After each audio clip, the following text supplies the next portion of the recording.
Hey, so a lot of the automations and AI agents that I'm seeing people build online right now demo really well, but they don't actually solve real business problems. They don't actually deliver real value. And as I'm sure you can imagine, that's a problem when you sell it to a customer and they're expecting an ROI. So what I want to do in this video is I want to show you which things not to sell, which things don't really provide the value that they might be marketed as having, and which systems you can actually go out and sell for anywhere between $1,500 to $10,000 a pop.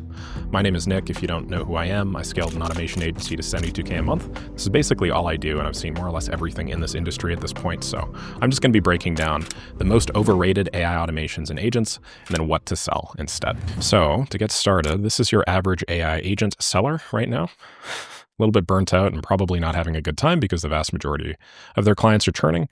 And then this is hopefully going to be you. Super cool Giga Chat. I was told that I should try using memes in these videos, so engagement rate wise, that's what I'm doing. Okay, so I got a lot I want to cover. I mean, like if we just zoom out a bit, I have a bunch of systems on the right-hand side that I'm going to show you that you guys can sell, and then I also have a bunch of systems on the left-hand side that I'm going to highly recommend that you don't sell. But let's just start with the very simplest permutation of this, which is what makes an AI automation or an AI agent or a system useless, outdated, or overrated, okay? And there are really a few things, the way that I see it. The biggest is false autonomy. So, you'll get somebody interested on the other end of the line for some AI automation, keeping in mind that the whole idea is that it's automated. And then you'll sell them a system, and then that system won't actually be automated at all. It will essentially require some sort of constant human monitoring in order to do the thing that you sold the person as it being able to do. So as I'm sure you can imagine, if you guys sell something that you market as autonomous, and then you later have to do a bunch of maintaining, the person that you sold the thing to is probably not going to like it. That's going to lead to low retention. It's going to lead to you not getting a follow-up project with the client. And it's going to lead to just like general dissatisfaction, which I think we should just avoid, right? We want to deliver good things to clients. The next big thing is unreliable execution. So what I'm seeing a lot of these AI agent flows do in particular is, they're really flexible and they're great, but that flexibility with AI is always at odds with reliability, right? You could see flexibility as both a pro and a con. A lot of the time for an established business, they have some business process that already generates them money and they just want you to automate it and scale it up. So if you think about it in that way, flexibility a lot of the time is not a benefit. It's actually like a drawback, right? You don't want the system to be flexible. If you have a pipeline that's working freaking amazingly, okay? And I don't know, I'm just going to draw a little pipeline example from left to right. I swear that is not what you guys all probably think it is. Okay. Oh my God, that's getting even worse. Okay, anyway, let's say you have a pipeline, okay? I'm never beating the allegations. And the way this pipeline works is, you have a new leads or whatever on one end, and then on the other end, you have a bunch of money. If you think about it, this is more or less like a business, okay? Businesses, you can conceptualize any business as just a pipeline where you get some lead in at the front end and then you perform some process in the middle, and then that process results in money. This is a very particular sort of process. Why would a business that already has one of these things that's making, I don't know, let's say 100K a month or something, want an AI agent that starts, putting stuff in other pipelines that may not deliver the same sort of result? Why would we want something that is inflexible? If this is even a 1% to 5% error rate on both sides of this, okay, that's like, you're immediately shaving off like 2 to maybe 10% of your profit. And you're diverting a lot of value from this really well-established pipeline into these errors and rabbit holes and other sorts of processes. Businesses don't really want this in practice. I know that wasn't the best explanation, but if you guys want to be automation engineers, automation specialists, don't focus on like building new things from scratch for customers to start. Focus on taking an established process that's already generating some sort of revenue for them and then just making that a little bit better. Because a 5% improvement to something that makes, 100 grand a month is going to make the customer at least 105 grand a month. And then you can justify charging some fraction of the 5 grand a month in value you're providing. The third major problem that I see is no tangible output. Okay. And this is a really big problem. At the end of the day, the automations that we're building are pretty ephemeral. They're pretty abstract, right? They're basically just a bunch of cloud services that just connect between each other and send and shuttle data to and from. If you think about it from the business perspective, most business owners do not inherently understand what these systems are doing. They find it really hard to ascribe value to the systems because there's just a bunch of cloud server HTTP calls and stuff, right? So the number one way to make your system a lot more valuable and charge a lot more money for it is when you provide some sort of tangible output to the customer. What I mean by tangible is focus on things that they can like see, touch, or feel. So stuff like a document that your thing outputs, stuff like an update, some notifications, stuff like some metrics, a dashboard, a visualization. If you generate a lead for a client, don't just generate a lead in CRM or whatever, generate a lead in a CRM and then give them an update saying, hey, we just generated you a new lead. And what I see is a lot of these agent systems, I don't know, they're just not really well thought out for that purpose. I think a lot of the things that people are talking about now are probably, they're cool and they're focused on new developments in the space, but they're not actually focused on things that like make money, you know? They're shiny objects essentially, which is actually the next thing that I wanted to talk about. So a lot of these systems are shiny. They're focused on novelty and like, wow, this new game-changing platform just came out. You should really use it in your business. But it's like, you're kind of putting the cart before the horse, you know? You're losing the forest for the trees. Just because this new technology came out doesn't mean you should apply it to your business. What you should do is you should see if that new technology allows you to solve a pre-existing business need better. And what are some pre-existing business needs? Like revenue, like savings, payroll, headcount, right? These are things that actual good and valuable automations actually focus on. Another one is high maintenance. This sort of feeds into that first one, but essentially a lot of these flows that I'm seeing need constant fixing, debugging, or handling. So you might build a cool chatbot or something for a customer, and then at the end of the day, you know, after the first day, like a client's gonna be like, hey, can you make this adjustment to the chatbot? I don't really like how it talks. But like, you know, put yourself in the shoes of and you know, a lot of you guys are probably like actually experiencing this right now because a lot of you guys got stoked on selling chatbots and are doing it. How much control do you actually have over the output? Did you train the AI model? No, you did not. Did you put all the infrastructure and all the GPUs in place to do it? Did you give it the data set? No, you didn't do any of that stuff, right? We're engineers that are taking a thing that's been developed and then we're applying it, but we actually have limited control over the thing itself. Sure, we could prompt better and sure, we could tell it, hey, could you please not say that thing that the client doesn't want me to say? But you can't actually fully control it. So then you need to constantly maintain it. It's super annoying. You're constantly debugging. Another major issue is that it's easily commoditized. So what I mean by this is there's just some low-hanging fruit here where, you know, things are going to be replaced by features from OpenAI, Microsoft, or Google pretty soon. So a good example of that is like the image generators, right? Like if you build your entire business, and AI automation isn't exactly this, but let's say you start like a SaaS company and you built your entire business around AI image generation. And then a week ago, GPT-4o's AI image generation drops, and it's just like way better than everybody's. And you could do it through like a chat interface, and now they're dropping like a visual drag and drop thing. Like, you know, how sustainable is that business over the long term? Probably not. Another one is that it solves non-urgent problems. A lot of the systems that I'm seeing don't tie directly to revenue, cost, or time leverage. These are the three big things that I always cite in my YouTube videos and my communities, Makerschool, MakeMoneyWithMake.com. Essentially, these are just things that business owners actually care about. Like, let's be real, we're all in business here to make money. Like, it'd be nice if we could do so with like our Optimus robot serving us food and, you know, us listening to AI generated music and all this stuff. But all these are really distractions at the end of the day. Like the technology itself is not the end goal here. I don't think for most of us. The end goal is us building, you know, a lifestyle that enables us to not have to be wedded to work. And then the fact that we can do it all from our laptops, just dragging and dropping some modules across the screen and having some sort of minimal contact with clients, like that's the end goal, right?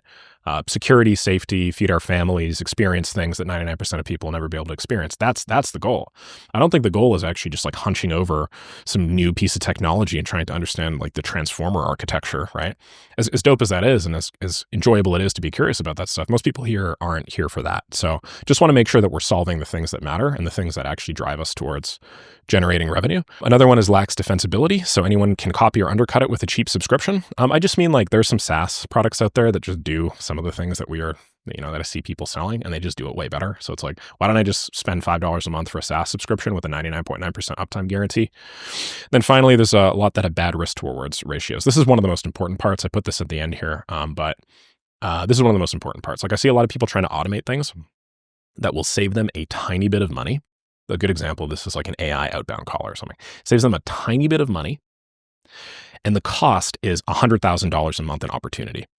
Okay, I'll cover more about exactly which systems have all of these problems, but you know, just from a bird's eye perspective, I just wanted to give you guys sort of a run through of what that looks like. So AI agents don't make money. Change my mind. I mean, I know this guy's blowing up all over the place, or he was a few years ago, but yeah, this is basically me here. AI agents don't really make people money right now. So that's the reality of the situation. So let's start it off with some things that you should not be charging money for, or things that I don't personally recommend that you build as of the time of this recording.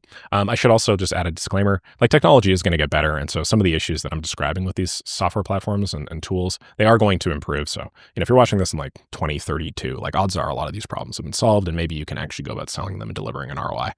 But I care about like what we're doing today, and that's really the value here. The first is basic chatbots and FAQ systems. So the idea is that you have some sort of Q&A system on your website. It's usually some sort of GPT-powered bot, you know, through like an N8N AI agent that just regurgitates fat content. And the issue with this is it's usually like RAG. RAG stands for Retrieval Augmented Generation, which basically means like your chatbot just performs a mini Google search over your own data to try and find the snippet of text that is relevant to answer the question. Once it finds that, then you inject it into the prompt, then the chatbot uses that alongside its prompt to answer. So, I mean, it sounds really cool and stuff, but, I've sold a few of these at this point, and the promise, which is that they're 24/7 customer support replacements. This is the promise that most people are making, not the promise that I make. The promise that it's a 24/7 customer support replacement.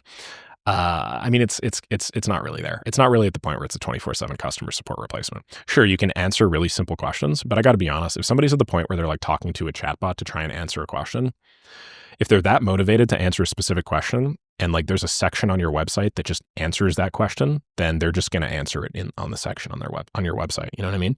Like if you have a section of your website on your lander called like the FAQ, like they're just going to go to the FAQ, scroll down, they're going to see their question, they're going to click it, they're going to read it. Like you don't actually need to have this back and forth cool, chat experience.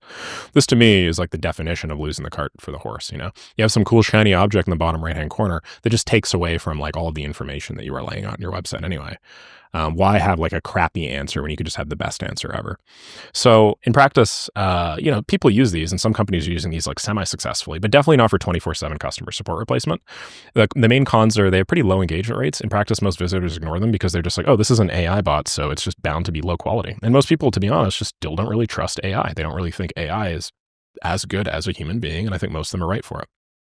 It also can hallucinate answers and outside their knowledge base. Has a very minimal impact on conversion. Like, I don't think this increases it at all, but I did say that, could increase it a little bit. But again, I don't think this is actually really improving things. I also find that in order to like make it good and consistent, it does require extensive prompt engineering, which just ends up taking a ton of time. And then there's always that like back and forth with the client on this isn't saying that sort of thing that I want to do. A lot of people like jailbreak it and then end up just using it for their own stuff. So I don't know, like generate me hot pics of Scarlett Johansson.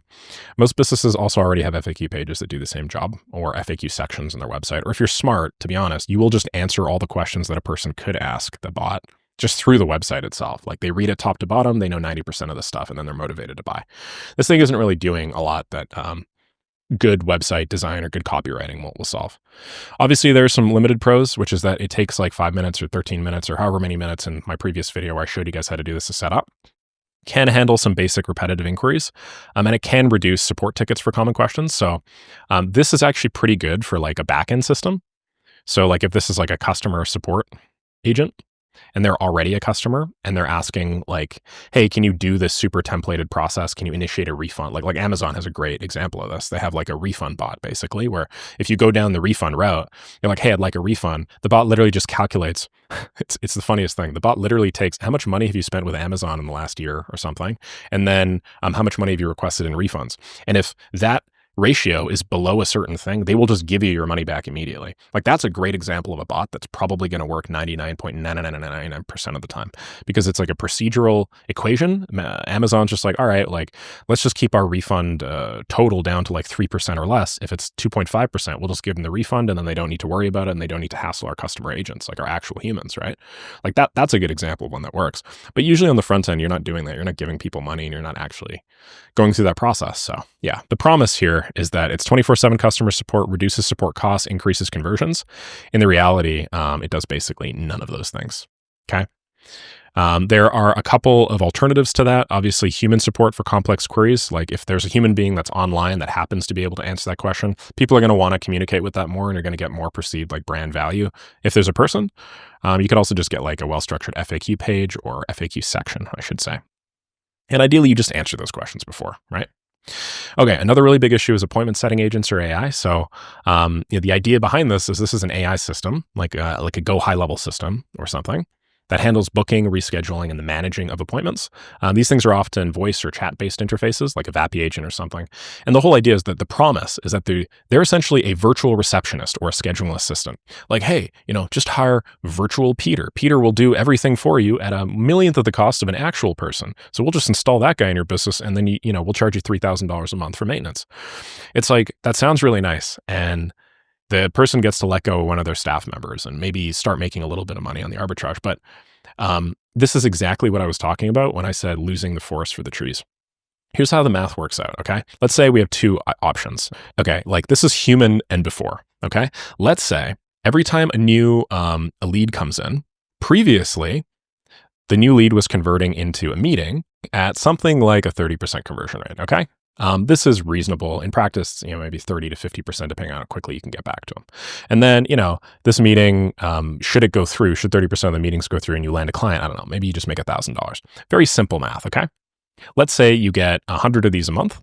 So basically, your business, if you think about it, you get 100 people, they go through the 30% thing, and then, you basically get $30,000 a month. That's how much money this business is making. In addition, this $30,000, let's say the actual customer support agent cost $5,000.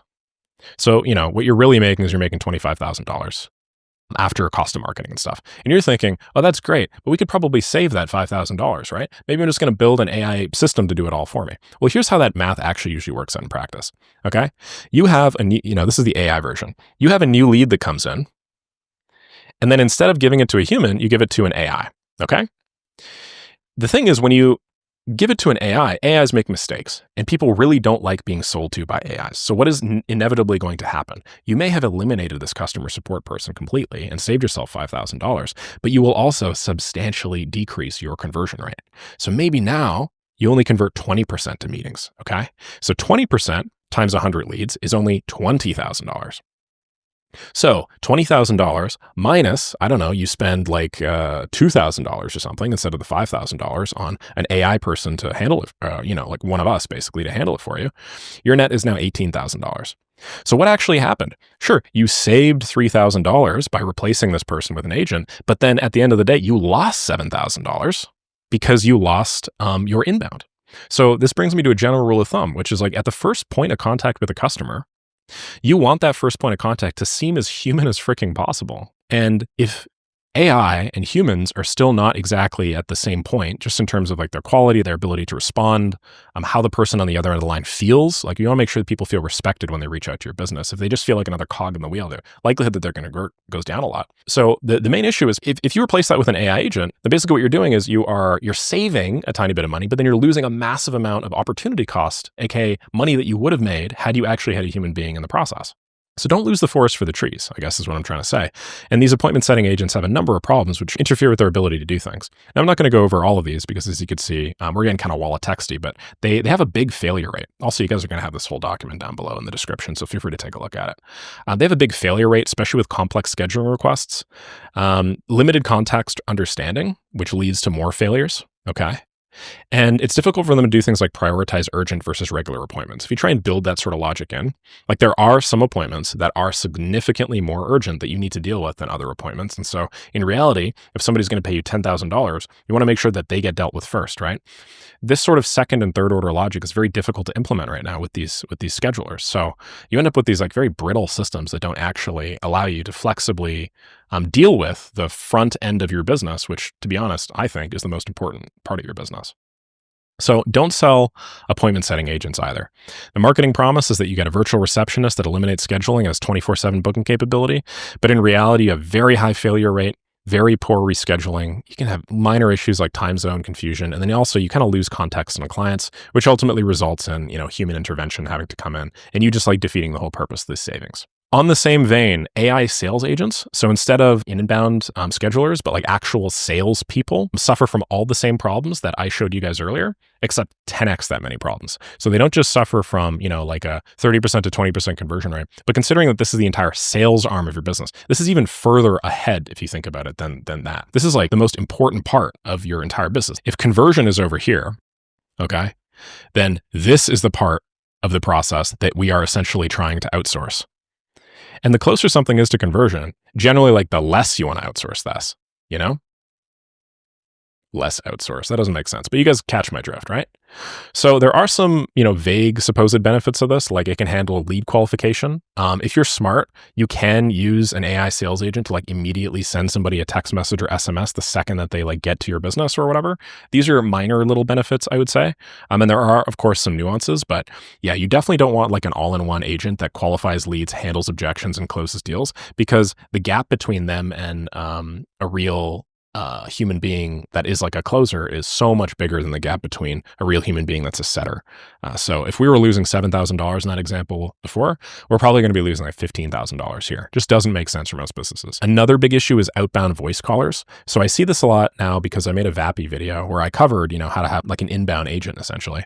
Listen, outbound voice callers can work for particular purposes. One big cool purpose they can work with is end of year reactivation for like some sort of health clinic where you have some sort of benefits or insurance or something. It's like December 9th, let's say. You have a secretary that's like overwhelmed and there's 500 people on a list that have insurance benefits expiring that you just need to find a way to call, right? In that situation, it makes sense to get yourself one of these outbound AI callers and just have them blast the same message to all 500 people on that list, save your secretary's time, and then, have some percentage of those people want to rebook some appointment to take advantage of their insurance benefits. That makes sense. I've sold that myself. I've made money off that. And a lot of people here have sold similar systems. Voicemail drops and stuff, depending on legality and whatnot, that can make sense. One-time offers for, I don't know, like free teeth whitening or like an electric toothbrush or, I don't know, a free laser skin appointment or something. That stuff can make sense. But actually having like an outbound caller for, I don't know, like cold calling or whatever, dude, that makes no sense right now. That makes no sense. It's not very good. And the vast majority of human beings, the second that they smell that there's even a 1% probability that this thing is an AI, they're going to take their hands off the phone and they're going to click cancel. Okay. It just doesn't make sense for the vast majority of situations. How many AI phone calls do you guys currently get a day? And how many of them do you actually listen to? I probably get at least 50, probably more than the average person because I expose my goddamn phone number all the time inadvertently. But how many of those do I actually listen to? Like one, it's when, Safeway calls to tell me that they have an order for me or something. That's it. So, tons of cons here. The promise, which is that they're a scalable alternative to call centers or SDRs. This is just not true right now. Maybe it'll be true in the next 2 years. Who knows? But right now we're not at that point. And if anybody's trying to tell you that they are, just be very careful. You're probably seeing like a manicured top 0.01% demo. You're not seeing like actual boots on the ground, grassroots systems that people would actually build in practice. Okay. And yeah, these are the limited pros. This is what I was talking about with the initial outreach attempts and then some sort of regulated industries, usually health, and then simple information collection and controlled environments. That might work as well. Anything else though? Not really. So here's that marketing promise again. Unlimited outbound calls. Nope. Perfect compliance consistency. Nope. Cost-effective call center. No. The reality is that everybody hangs up. More and more calling systems are blocking them. Usually you have some pretty crappy voice qualities that are still in the uncanny valley. And then you have, poor conversation handling, I want to say. Okay, let me get to a pretty controversial point here because I made a system that was an SEO content producer, and that was one of the systems that I think made me grow pretty big on YouTube. So these SEO AI content producers, they just don't really make sense for most businesses unless the content that they're producing is like hyper relevant and actually being read. If you're trying to game a system right now, okay, the system of Google with SEO AI content, I don't consider that to be a very valuable thing that you can actually sell to customers at this moment in time. So what is the promise here? The promise is basically, hey, instead of you doing all this stuff manually, let me do AI content generation.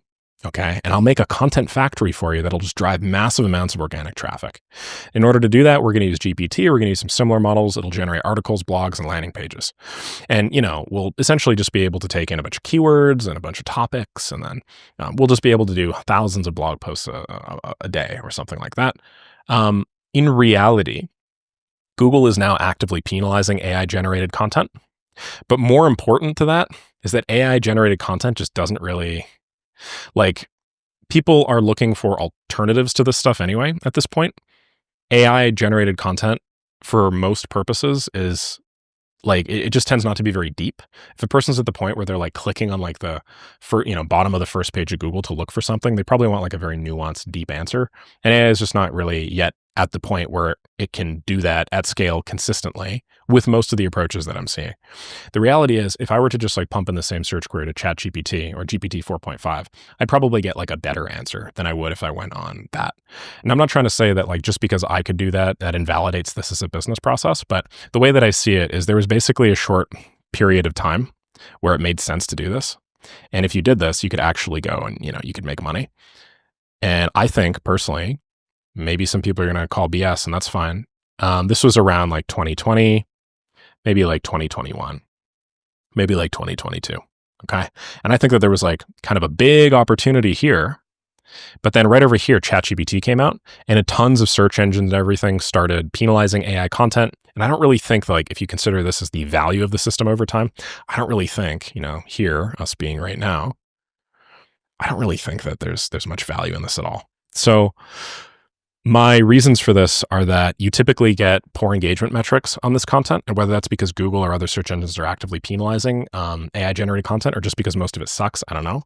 I do find that most implementations of AI content generators do blow, and so because they blow, you just don't really get very good content. And if you don't get very good content, and Google sees that not a lot of people are spending time on your website, that just tanks everything else. I think that the good stuff requires human editing. And, I wrote defeating the purpose here probably a little bit preemptively. It doesn't defeat the purpose. You could use like AI content in concert with human beings, and you could have that be pretty fine. But, you are going to have some sort of editing essentially to make this viable.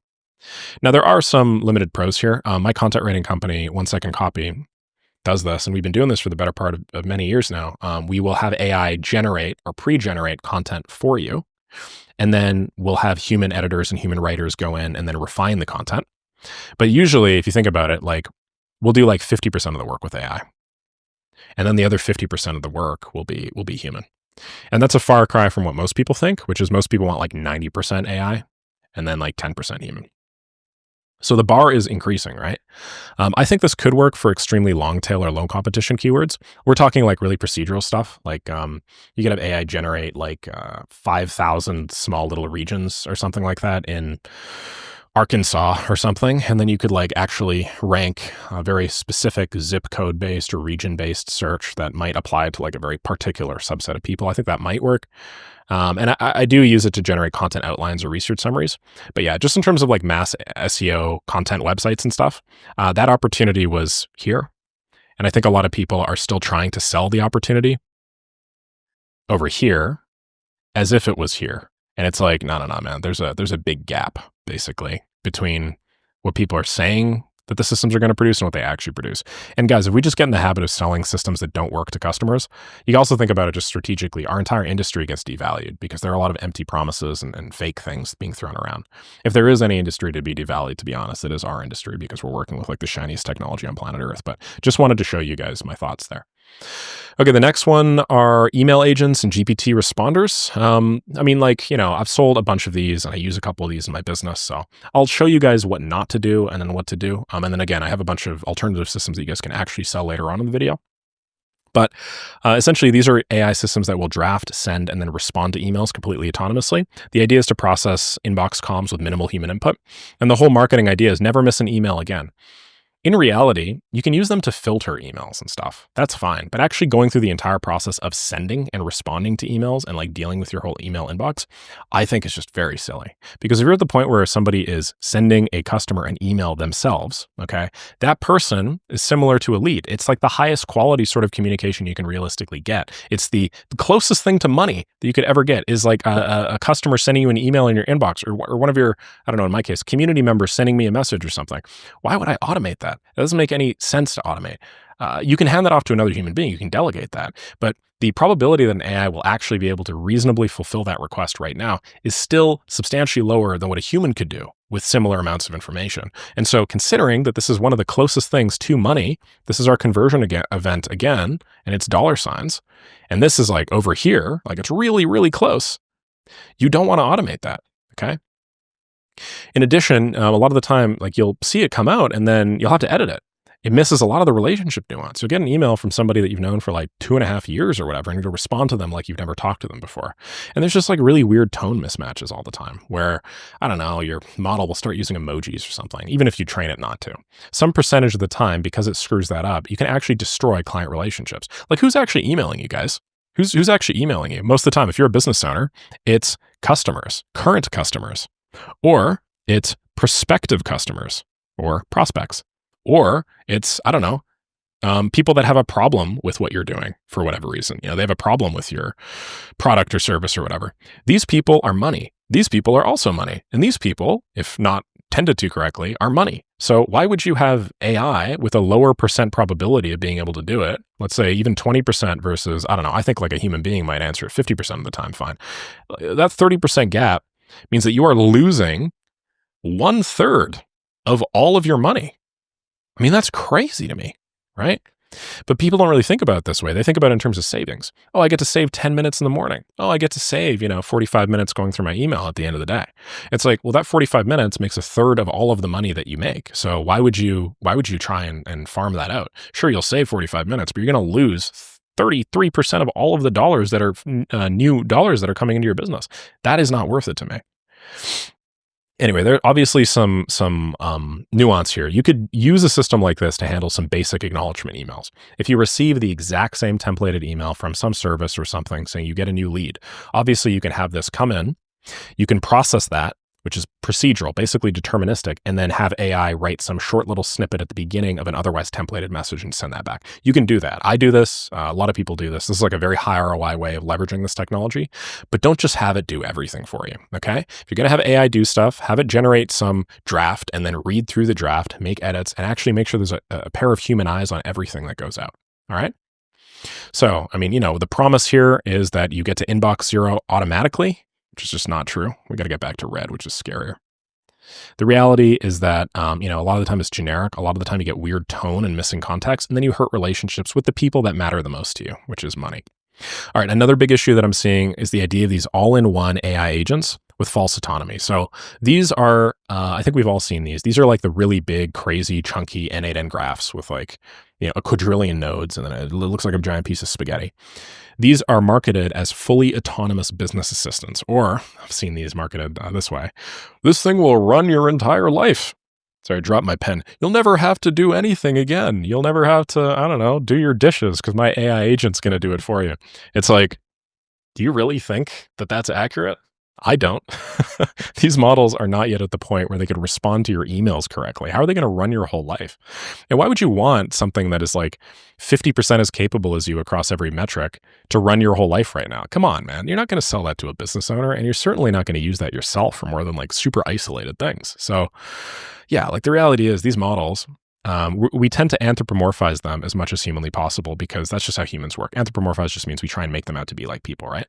But they think very differently to people, and they handle things very differently to people. And we're just not yet at the point where it makes sense.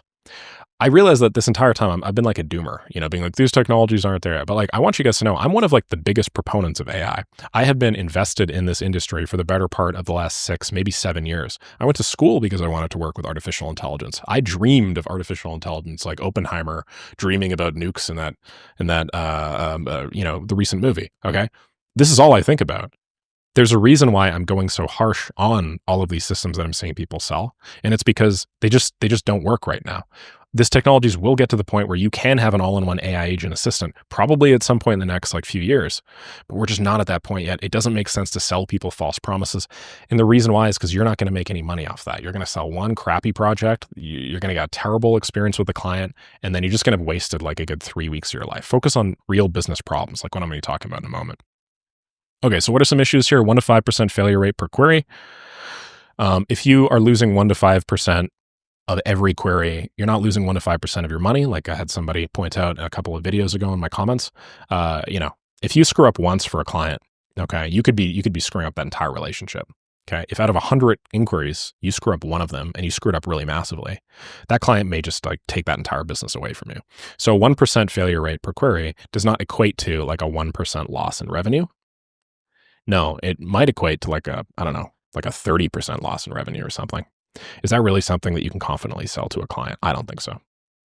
Also, a lot of the time, there's some unexpected scenarios that'll come in. Again, these are business scenarios. There's always like an ROI attached to you making a good move or making a bad move. And then there's also some security risks, which I haven't really touched on a lot. But when you give an AI agent like full control over everything, and you try and have it like do your invoicing and have it send and receive transactions, and when you just like have it run your entire life, basically, there are of course massive security issues with that. You're giving one company like every aspect of your entire life. Is that really something you want to do? Probably not. Moreover, like if there are any bad actors that take some of this information, you're screwed. And is that something you want to subject a customer to? Probably not. Yeah, limited pros wise, like it's good for demos. It's good for proof of concepts. We're at the proof of concept stage. Okay. We're not at like the let's use it in like $100,000 a month sort of business yet stage. So the claims are that it'll run your business. It'll work without supervision. It will, please your wife, like I said in that other video, which people found hilarious. It'll just do everything for you. But that's not true. In reality, they need constant monitoring. They have regular failures. They have the illusion of intelligence, okay, not actual intelligence. Okay, and then why don't we cover the last point here, which is N8 NA agents. So, these are like, I've sort of talked about N8 NA agents throughout this whole video. N8N's blown up, and obviously the agentic feature is a big reason why. But N8 NA agents, just the way that they're constructed, tend to just fail a lot. And they might be one of the most mature agent implementations currently available today. I think there are like a few better ones, but most people are using N8 AI agents. In reality, just N8 NA agents, they just ain't it yet, dog. Like I mentioned in one of my previous videos, they have very impressive demos. They do combine a bunch of interfaces into just one, and they have like awesome debugging and stuff. And I think there's some personal productivity use cases in which they can work, but like you don't want to do that in a real business, okay? So that 1 to 5% failure rate, same issue as before, expensive development for minimal business advantage. All right, so now that I just spent half an hour talking about what not to do, let's actually get to the point where we talk about what to do. The reason that I tickled all of your hypothetical and proverbial balls with that was I just wanted everybody to be abundantly clear that, if you sell these sorts of systems, you're probably not going to make that much money. And I just want you to make a ton of money. That's all I care about. So that is what not to do. What do we actually do now? Well, here's what a high ROI automation actually looks like. And let's switch to green because we're happy now, okay? The first thing a high ROI automation does is it solves a dire business need. There are 3 major business needs. The first is revenue generation. The second is cost savings. And the third is time leverage. Revenue generation means stuff like increasing the leads flow. Revenue generation means increasing the average customer lifetime value. You'll see that acronym a lot, but that just stands for how much money you make in general throughout a customer life cycle. Revenue generation means increasing the conversion rate. That is another 3-letter acronym you'll probably see often when discussing sales, okay? And there are a variety of other ways to increase revenue as well. And I think I'm going to be pushed off the side here. So let's just do an arrow down here. Increasing retention, okay? Which feeds into CLV, but a little bit different. So these are all ways that you can actually add real value to businesses by providing mechanisms that increase the number of leads they're making, increase the retention of clients because you do a better job, increase the total lifetime value of clients, which is interrelated with this, and then increase the conversion rate on the front end. We're going to talk about all these. The next way you can add value is you could save money. So how do you save money? You decrease, headcount. When I say headcount, what do I mean? I mean people. Let's just, we're under no illusions here. A big chunk of the work that I do has led to job loss. People leave, or they are let go because they can't justify the expense that they're providing the employer. If the employer can just hire a system or build their processes in such a way that we do 5 times the amount of work with half the staff members, what do you think is realistically going to happen in that organization? It's going to grow substantially more efficient and leaner and better. It's going to be much more profitable. But at the end of the day, we are going to lower the headcount, which is one of the biggest and worst expenses most businesses have to pay. What are some other ways? You could decrease, let's say, software expenditures. You decrease operational expenses, but basically just decreasing OpEx, okay? And then time leverage, you are basically doing things that scale and you're just doing them a lot faster, okay? And a lot of the time, you're also specifically related to the founder time because the founder, a lot of the time of a business is a bottleneck. So you are increasing the free available founder time. So these are all of the dire business needs, basically, that automations that make money solve. Okay, we're going to cover them in a moment. Now, what else does a high-ROI automation do? It produces clear deliverables. So it produces a tangible output. What's a tangible output? It might be like an email, okay? It might be like a notif of some kind on their phone. It might be like a document. It might be a PDF. It might be anything like that, but something that the customer, it might be like a faxed out sheet. It might be like a book or something, right? I've helped people automate whole books. This is something that people can actually touch and feel. And, as a result, it also needs to be visible to the client in that way. If it's not visible to the client and produces a deliverable, it doesn't matter. So we got to make it a deliverable, and then we got to actually make it visible to the client. Ideally, it's also templatable, because if you build a templatable system, then the next time you get a client, instead of you going from 0 to 100% of all the work, okay, you actually cut that down and you just go from 80% there to 100%. What is this in layman's terms? That's what we call 5x leverage. So instead of you having to build a system out from scratch, every single time you build out like a system that's almost done and just make some minor tweaks to it. And then quick deployment feeds into that as well. That's valuable because the more templated it is and the quicker you can deploy it, the more perceived value you can offer a customer to reduce their buyer's remorse. So what that means is when somebody sends you money, there's sort of like a gap right now. There's like I've given Nick a ton of money, but I haven't really gotten anything in return for that money. You don't want people to feel that way, and you want to minimize how long they feel that way, because the longer they feel that way, the less likely they are to give you more money in the future. So what templated systems do that you can put together really quickly are they allow you to minimize that time between when somebody gives you money and then you deliver the result. Okay. Because that's just how services work. It's not like a product where like you go to a store, you're like, I'd like that shirt, please. And then you give them money and then you receive the shirt in one go. You give somebody money and then it takes a little bit of time for that service implementation. So the shorter we can make that turnaround time, the better. And then finally, ideally, good systems are platform agnostic. That's just a fancy way to say it. You could build the same thing out on multiple tools so that if one tool stops being accessible, you could do it on another tool. Or maybe instead of you doing it through like a make.com module, you do it through an API call because the API call doesn't change. Maybe the make.com module does. And then not vendor locked is important as well. So, basically you have a template for, some system that does it on Instantly. And then you also do it on Smart Lead as well. All great ways that you could do this. And then I'm not going to cover the low ROI traps just because I think you guys are probably seeing the parallels here. Okay. All right. Let's now talk about some criteria for high ROI automations or agents and what you can do to make tons of money and be like Leonardo DiCaprio. This is pre 25 is the oldest age I will ever date days, I think. So he's still cool here. We still like Leo here. He hasn't been canceled yet. Okay. So I'm going to get canceled for that.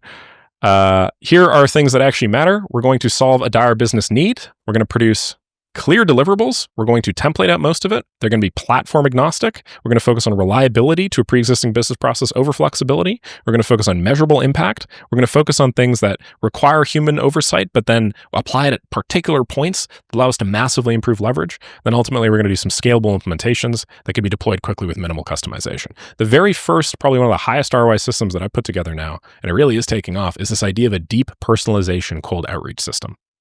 So we're moving away from all those fancy, shiny objects towards systems that actually help with something that a lot of businesses are using today to make money. So what is one thing that a lot of businesses are using today to make money? Cold outreach. And what does the system do? It takes a pipeline of cold outreach, which is working okay, I guess. Okay. Maybe it's generating 10K a month. And then what it does is it massively increases the diameter of that pipeline, so that we can make, 50K a month or something instead. This is what all successful systems, basically, automation systems do. They just scale up. So the way that this works is you have a system that works, which is usually some sort of custom outreach where you will customize some message that you're sending or customize some video or whatever. And then with deep personalization, you use AI to do automated research on the prospect, something like Perplexity or something like OpenAI's now web search API. You get all this information and data on them. Maybe use Appify for this. Maybe use some other Phantom Buster scraper to grab their LinkedIn fields. And then you have it take a template that is working right now, an email that you are sending that is delivering results, and then just modify it a little bit so that instead of it being like, hello, Peter, I do X, Y, and Z, and I would be very happy to assist you with this. You say, hey, Peter, I love that you do X, Y, and Z. I've been following you for a really long time. Just listened to your podcast with blank talking about this. I wanted to put something in front of you to hear your thoughts on it. Okay. You take a general template and you convert it into something super customized. So this combines scraping, AI generated personalization, and then even automated email sending. And this significantly boosts reply rates. I said 20 to 40% improvement. I've seen reply rates of about 20% off of a cold email, which is, for most people unheard of. Saves a massive amount of time compared to manual personalization, which a lot of people are doing before.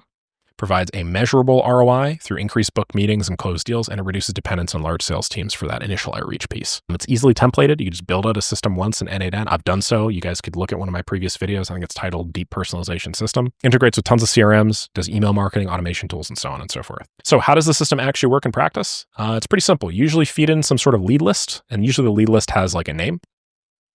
Sometimes it'll have an email. Sometimes it'll have other fields like, their job titles or whatever. You can get this list in a variety of ways. You could use a service like Appify, which scrapes Apollo. You could do something like LinkedIn. You could scrape off of like Instagram. Just check my last video, which talked all about how to scrape every social media platform if you want an example of that. What you do is you take all that and then you use it to scrape public data using something like Perplexity or OpenAI web search. And then you pass it through an AI where basically you feed it a template with a bunch of these curly brace variables. And you say, hey, can you fill these variables with hyper relevant information from all the data that I just gave you? You then generate a custom message. Okay. And then what you do is you feed that into a platform like Instantly or Smart Lead or whatever. When somebody gets back to you, then you update a CRM automatically. Okay. Really cool system. There's tons of value that you could have, that you could provide for people that are running businesses based off cold outreach. And I want to say that there are tons of businesses that are crushing it with cold outreach. If you were to take a deep personalization system and put it in front of them, they'd immediately save a ton of time because they're no longer personalizing all this outreach themselves. But then they'd also make a ton more just in terms of the opportunity cost, because if they're sending templated emails and they're achieving reply rates of 3%, you could send that exact same volume of templated emails just using a deep personalization system, and then you could have like 15%. You're literally 5xing the size of their business, like this example right over here. Okay. All right. The second major system, and these are all systems that people are selling right now, is some sort of AI-powered invoice and payment automation. Okay. The reason why this works is mostly because you are able to recoup a large portion of the invoice outstanding payments that people aren't giving you money for early enough. Like what I find a lot of businesses do, especially like digital agencies, is they do what's called like net 30 or net 60 terms. Okay. For those of you that aren't familiar, that means that you will provide a service, you'll sign a contract, you provide a service, and then 30 days later, the person will pay you for it. This is in contrast to what I was just talking about with the buyer's remorse. I always do my payments upfront, at least 50% of the payment upfront, depending on the size of the project. And if it's a monthly, I just always get the payment upfront. But this is like the old school way of doing things. And a lot of agencies and a lot of businesses that you are going to be working with, especially like business models that have like time and materials. So like general contractors, like a lot of the time, these like construction adjacent businesses, they're going to do some sort of net 30 or net 60 terms. The issue with this is the longer that you have to wait as a business for cash flow, okay, the less money your business makes. You have to wait 30 minutes to get a certain amount of 30 days to get a certain amount of cash flow. That means you have 30 days that you can't invest back in the growth of the business. So in practice, what these net 30 and net 60 and whatever payment terms usually do is, if this is the future where everybody gets paid on time, and this is the revenue of your business, okay, this is like kind of what actually happens, okay? You end up with these plateaus. Why do you get these plateaus? Because you just don't have the money yet. And so it just takes your business way longer to get to an equivalent growth level. I mean, this is almost 2x the time, right? So what do these systems do? Another thing is a lot of people just forget. And there's also a lot of issues where like, if you just don't get paid for 60 or 90 days, like it's no longer a concern to the customer. Like the likelihood of somebody just skipping out on payments goes way the hell up. I've read so many stories of like construction businesses in particular that have failed because of these net 30, 60, 90-day terms where they're just waiting for money. And because they don't have any money, they can't take on new projects. They're promising their team members stuff. Anyway, to make a long story short, what the system does is it just standardizes invoices. So it automates the creation of invoices, the sending, the follow-ups, and even the tracking of these payments. It'll use AI to detect overdue payments and then trigger personalized follow-up messages, very similarly to what I was talking about before. Okay. I cannot draw a straight line okay. I'm just going to use the straight line thing. A lot of the time, you can also build it in so that it integrates seamlessly with common accounting software platforms like QuickBooks, Xero, et cetera.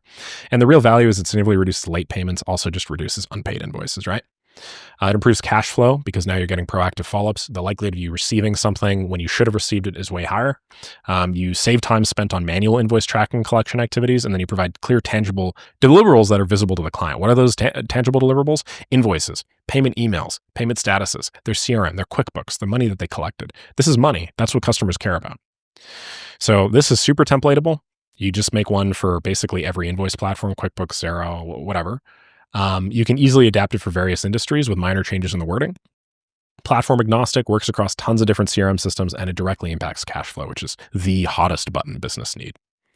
This is a more or less a breakdown of how it works, but I've actually created a video showing you guys how to build more or less this exact same system that is agnostic of platforms and you can use for anything. So you deliver a product, you'll automatically generate the invoice, you'll send the invoice to the client, and then if the payment has not been received after, let's say, 3 weeks, you'll have AI-powered follow-up start. And then you basically just go this way over and over again until you receive your money. Okay? Then finally, you update the accounting software with the payment, and then you make that moolah.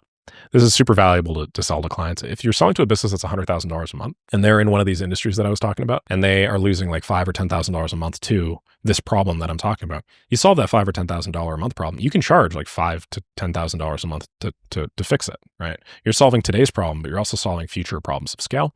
You're not only increasing immediate cash collection, but you're also decreasing time that founders and other administrative staff have to spend constantly following up.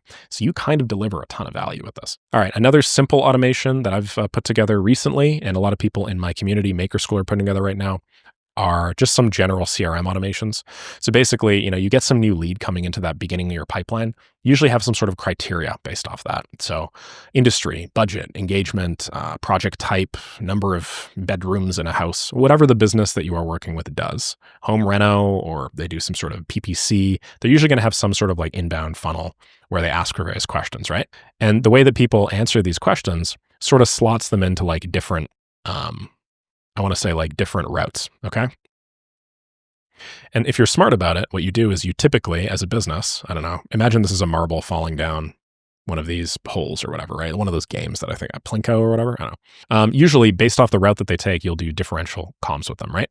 So the value with this is once you're done with getting somebody in with a CRM automation, what you can do is you can actually enrich the lead data. You can use public profiles or third-party APIs. You get a bunch more information about that person, which could substantially improve your ability to close them. And you are just using a CRM now. And so a lot of teams, they have these super big, chunky, amazing CRMs. They just never use them and they never actually update them. So what this does is it just eliminates that issue where like when new leads come in, at least they're in the CRM. And usually once they're in the CRM, the clients can, client sales teams can actually start to work with them. So this works with basically any CRM, HubSpot, Pipedrive, Salesforce, about this on ClickUp, Monday.com, same energy across the board. You guys can watch some of my earlier Make.com videos for this. Essentially the way that it works is you'll get some new lead, maybe through like a Facebook lead form. That's my usual example. Somebody clicks on an ad for, I don't know, some plumbing or HVAC system or whatever, comes in, and then you enrich the lead data. You can actually use AI-based qualification, or you could actually send them a message using AI immediately after, which we'll talk about. And then basically if it's qualified, then you add to CRM with some tag, or if they're not qualified, you discard or tag them as some low priority or something. I don't actually recommend using a priority, like the priority columns that are in most CRMs, just because I find if everything is a priority, nothing's a priority. But you can find different ways to do this. Bump it up to the top of the queue, notify a salesperson, do whatever you have to do. Okay, a fourth major system that I've sold many, many times, I mean, I've probably made over $200,000 selling this exact system, is a proposal and document generation automation. So the idea here is you are generating a proposal or some sort of PDF or some sort of estimate or some sort of quote or some sort of white paper. And the whole idea is you do it based off of form inputs or CRM data, okay? This includes client-specific data, it can include pricing, you can create beautiful deliverables, and then you just have a PDF at the end of it, which you can send via email, you can upload to a shared drive, you can add to something. Hell, you, as I mentioned, can print it out and then mail it to somebody, for Christ's sake. So there's so many different examples of this, but basically, let's say somebody's on a sales call. A good example of this, and actually where I started this way back in the day when I was doing videography sales. And I was actually inspired by my roommate at the time who showed me what he was doing with his form system. But essentially, you fill out a form when you're on a sales call. The form is, hey, so like, when is this wedding happening? When is this happening? When do you want the video shoot done, and blah, blah. You add all of that information into a form, okay? This will insert all of that into a template. Your template is like a PDF. It's like, I don't know, it's a Google slide, or it's a Panda doc or something. And then you generate a branded, beautiful proposal using a PDF or a doc form that you can then use Make.com, N8N, any no-code tool to send to a client or upload to a drive immediately. Then you can update some CRM status and you could just start printing money. The value there is, think about it. Sales team is getting all that information anyway, right? And if you get all that information, you could now just add that to a CRM, couldn't you?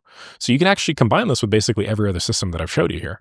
And actually, what I would do personally is I'd round up every system that I've just showed you guys, and I would combine that into like one mega automation package. Then I'd try and see if you could sell that to somebody. My inclination is if you rolled all of this stuff up into some very, very mega big package, you could get in the habit of making these 30, 40, and 50K deals that I'm seeing people in Make Money with Make.com do. But I don't know, just a recommendation. Okay, another one is like onboarding and client intake automation. This automates the client onboarding process after a deal is closed. You guys are probably seeing some similarities here. Every one of these systems is actually about a process that already exists in a business. It's not about new processes. It's about invigorating and improving old processes that people are using to make money. So this is, you've already signed a client. How do you improve the probability that that client is going to have a great experience and pay more money with you later?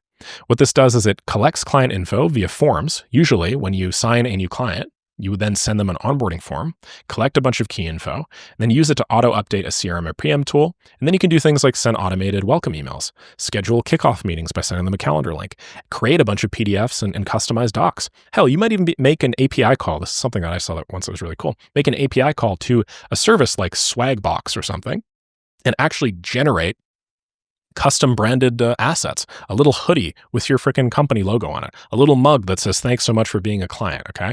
Little placed business card holder for them to put on their desks. These are all so high value, and basically nobody's doing them, which just breaks my freaking heart. So when you do something like this, you create a professional onboarding experience, which people like. You eliminate all the back and forth that most people have for basic info collection. Usually you'll start a business like, hello, thank you so much for working with us. Here's a list of questions. Could you please answer these questions? You got to answer the questions. Then the secretary or front desk person has to read through the questions, add them to a system. Why don't you just eliminate that step and have them add to the system themselves, right? You reduce missteps in onboarding workflows. And yeah, it's just like super practical. You make a ton of money doing it. So you can build this out in Typeform, Google Forms, Airtable, Notion, ClickUp, literally any CRM or any system. As long as you have a form that like feeds into it, you're good. You deliver visible, tangible results, and people really, really like that. Again, I've built this system out on video numerous times. Also, I have like an end-to-end walkthrough of exactly what this looks like in Makerschool. So if you guys like this sort of thing, definitely check out my community for more information on that.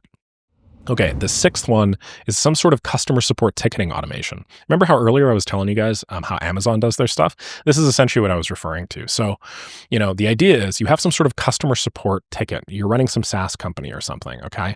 And these tickets start taking a vast, massive amount of time. They're usually like 3 or 4 categories, but they're just a little bit different. So it's hard for you or your company to like deal with these things reliably. And this is a major cost. You now have to hire a bunch of customer support people. Any major SaaS company has massive customer ticketing teams. When you hear about like a company that's a software business that has 1,000 employees, usually the way it works out to is they have like a founding team of like 3 people. Then they have like 10 engineers or 20 engineers. And then the other 970 are customer support staff. So a good system like this can actually deliver massive savings and eliminate a lot of payroll BS. So what's the idea here? Well, basically you have some sort of support route, okay? And then you feed that into AI, which categorizes where that support route goes. Is it a problem with the software itself? Is it a problem with the payment? Are they asking for a refund? Are they doing one of various things, okay? After that, then you either assign priority or department and create a ticket in a help desk tool and then notify a specific agent and then finally track the status and response time. Or what you do is you just say, oh, is this a refund request? Okay, if so, then why don't I calculate how much money they've asked for refunds for divided by how much money they spent? And if it's below a certain threshold, I'll just give them their money back. If you do stuff like this, you could save a good 20, 30% of all of these customer support inquiries and requests because refunds are in practice a very big chunk of why people want to contact you. Okay, we got a couple more here. The next is recruiting and candidate screening automation. So the idea here is this is another process that most businesses suffer from or have to go through. So they recruit things, they screen candidates, and so on and so forth. What this does is it automates the job application intake, the candidate pre-screening, and the scheduling of interviews almost entirely autonomously. In the past on my channel, I've referred to this as my hiring system, so feel free to check that out if you guys want. Essentially what happens is when a candidate submits an application, okay, usually they'll fill out some form or something. Okay, so then we'll extract fields from that and then screen and score them. Now, I don't use AI to do all of the screening and scoring, but I'll just use AI to look at a couple of fields, right? Like, do they have a portfolio, for instance? How much do they want? You can either use AI to do that. You can also just do this entirely procedurally. The point is you get some threshold. If they're above the threshold, then you go to your applicant tracking system, which in my case is usually like a ClickUp hiring pipeline or something, or a Monday.com hiring pipeline. Then if not, you can send them an automated rejection email and archive. And you could even tell them why. This is really valuable because the vast majority of recruiting companies and stuff, they don't actually tell you why your application wasn't accepted or whatever. You can earn a ton of goodwill in the market just by having an automated email that says, hey, thank you very much for applying. We looked over your application. Unfortunately, at this time, we're not able to have you proceed with the process, but I just wanted to let you know right off the top, why we didn't, so that you could take this and then maybe use it to improve in your other job. Instant way of getting a ton of goodwill, instant way of impressing a lot of people that maybe later on down the line you will end up having as candidates for some other service or something.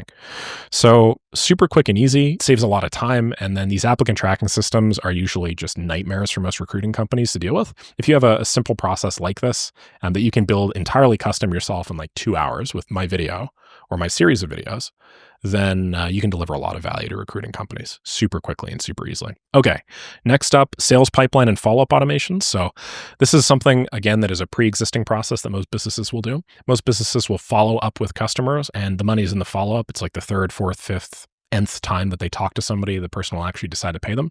So the whole idea behind these systems of these classes of automations is they automate the movement of deals through a sales pipeline based on the activity of the person or just a certain amount of time. Once a week, they'll check to see how long a person has been in a stage. If the person hasn't moved in a stage, then they will just send them a follow-up. You do this automatically in any major CRM platform today. Super valuable and super easy to get up and running with. From there, maybe you will send a specific sort of email for this stage to that stage, another email from this stage to that stage, another email depending on whatever. And then what you can do is you can take the same approach that I took earlier with depersonalization, then you can actually customize it based off of a log of all of the customer activity. Okay. So instead of saying, hello, I've noticed that you have not proceeded with our blank, you say, hey, Peter, loved our chat last week about X, Y, and Z. Just wanted to double check and see if there's anything I might be able to help you with because I noticed you hadn't filled out the next step in our program. These are all super valuable, as I'm sure you can imagine. And you're treating a customer like a real human being, which they tend to respect, while also knocking that follow-up task off of the chart. It's no longer something that human beings necessarily have to do. And you get to double or triple dip because now your CRM is updated and it reflects deal progress and it's really clean. Okay. The way that this works is the simplest variation is you literally just have your CRM and then you have some sort of number of days in field stage, which you can just use as formulas in most CRMs. So just see, what date they moved to the stage and then how many days it's been since that stage. Once you know that, then just every day you run an automation that just goes through your whole pipeline and says, okay, how many days have all of these people been in these stages? Then if you are, X days, let's say 3 days, if you haven't moved or done anything in 3 days and there's no emails in the CRM, then you send a follow-up email using AI to customize. Then you update the CRM stage. If no, then you wait for response or activity before going back here. Okay. All right. Finally, let's talk about the last system, which is just a reporting and analytics automation. Essentially what you're doing is instead of you having to have some business development person go through and then compile a report, you just do it completely autonomously and automatically using AI and then some sort of data extraction. So the idea is you are automating the generation of weekly or monthly reports using data from multiple sources. For instance, you might take data from their CRM, you might take data from their Stripe, you might take data from their Google Sheets, you might take data from various project tools, whatever. But you have all this stuff dump into some central database. I'll maybe use Google BigQuery. I'll use BigQuery or I'll use something like Google Sheets.